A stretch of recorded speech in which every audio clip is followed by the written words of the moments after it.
programación, y es que el momento político que vivimos actualmente, con una reforma constitucional en puertas que implicaría un cambio radical en nuestro sistema político económico, enciende algunas luces de alarma en quienes lucharon porque Venezuela saliera de la dictadura y se instaurara la democracia tal como la concebimos actualmente. No pocas fueron las luchas que se libraron a mediados del siglo pasado, no pocas las vidas cobró la resistencia ante regímenes autoritarios y militaristas. Y Globovisión repone para ustedes ese discurso que pronunció una líder política, mujer de armas tomar, que sufrió en carne propia las consecuencias de oponerse a un dictador. Hablamos de Isabel Carmona de Serra, actual vicepresidenta del Comando Ejecutivo Nacional de Acción Democrática, y vamos a escuchar ahora sus reflexiones. Yo preparé una intervención documentada porque el partido vive una hora difícil de su historia y de su compromiso. Y es necesario dejar sentados algunos puntos que no pueden ser desconocidos por el presente político. No dudamos, lo hemos repetido en otras ocasiones, que el capítulo más silenciado de la historia de Venezuela fueron los 10 años de resistencia contra la dictadura.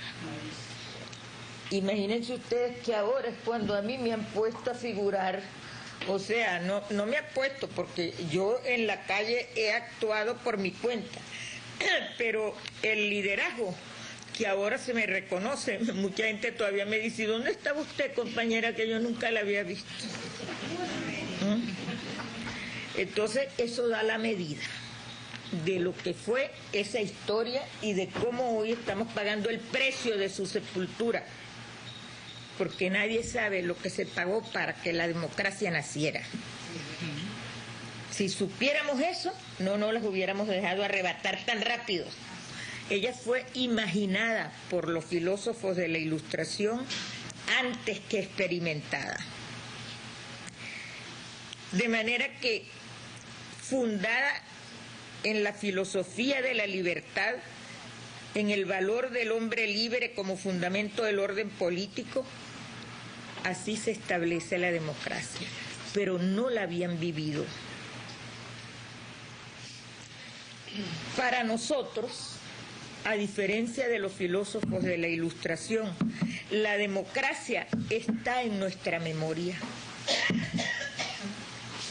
40 años de experiencia democrática, que son recientes, nos permiten decir que nuestra conciencia es democrática, que tenemos pensamiento democrático y que no es posible borrarnos el pensamiento.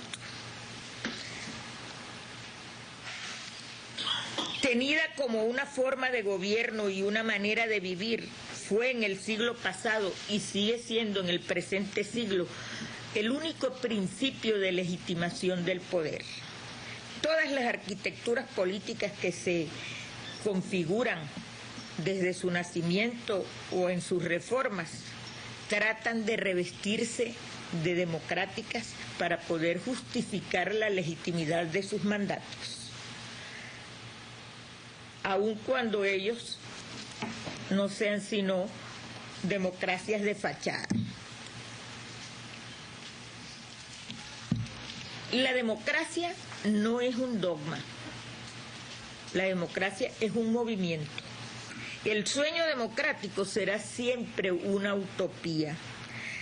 La democracia no se agota, evoluciona, se perfecciona, alcanza niveles que pueden aproximarse a la utopía, pero siempre habrá una utopía, porque cuando luchábamos, esto lo decía antes del 98, cuando luchábamos en la resistencia,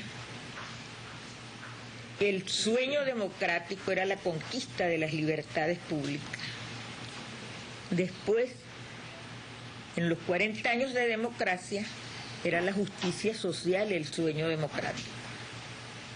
De manera que no es posible pensar, y eso a veces lo oigo con gran preocupación, con ese sentido de recoger, ese sueño democrático lo promovió el partido, con ese sentido de recoger en un cuerpo de doctrina y de principios el sueño democrático de su pueblo, nació Acción Democrática, promoviendo las libertades y los derechos ciudadanos como parte esencial de su programa político. La reforma agraria, una bandera de lucha económica y de justicia social. El rescate, o digamos mejor, los efectos negativos de la actividad petrolera en manos de las transnacionales, convertida varios años más tarde por acto de soberanía en el mandato del compañero Carlos Andrés Pérez en industria petrolera nacionalizada. Esa decisión de haber nacionalizado el petróleo, que estaba en la esencia de la doctrina del partido, nacionalizado el petróleo, la lucha contra el feudalismo y el monopolio que ejercían las transnacionales en el accionar de la industria petrolera. Todo eso lleva al partido a definirse como un partido antiimperialista, antifeudal. Lo define Leonardo en el prólogo del Libro Negro cuando dice: somos un partido nacionalista de izquierda revolucionario, llamado a ser la revolución democrática y antiimperialista. Entonces, ese mensaje de la democracia antiimperialista es la doctrina del partido. El partido como un frente orgánico de clases oprimidas, policlasistas, cuya consistencia o base de sustentación eran la clase obrera y el campesinado. No podemos ignorar los esfuerzos de la burguesía por penetrar la esencia partidista en el ejercicio de su conducción. De allí muchas desviaciones. Así nació el partido, con una tesis política, una doctrina y un programa de acción. En el marco de esos principios doctrinarios descansaba la lucha por las libertades públicas, la democratización real de los órganos del poder del Estado, levantando las banderas del sufragio universal y directo para todos los venezolanos mayores de 18 años, supieran o no leer y escribir. Aquí en este punto quiero preguntarle a las mujeres y a los hombres del partido y a los que no lo son: ¿tenemos o no fuentes doctrinarias donde beber el conocimiento para seguir luchando? ¿O tenemos que indagar en las propuestas de Chávez? ¿O tenemos que coincidir con Chávez, con sus planteamientos para alumbrar el camino a seguir? ¿Está marchita acaso la doctrina de Acción Democrática? ¿O debemos nutrirnos del partido único? ¿Sería nuestra manera esa de recuperar la fe del pueblo? Compañeras y compañeros de partido y amigas que me escuchan, voces hemos escuchado planteando que hay que ir a buscar en el chavismo los caminos para volver a recuperar la fe del pueblo. El partido cerró filas con las sufragistas en su lucha por los derechos políticos. Esto dijeron los líderes del partido ante la ejemplar movilización nacional de las mujeres por el voto.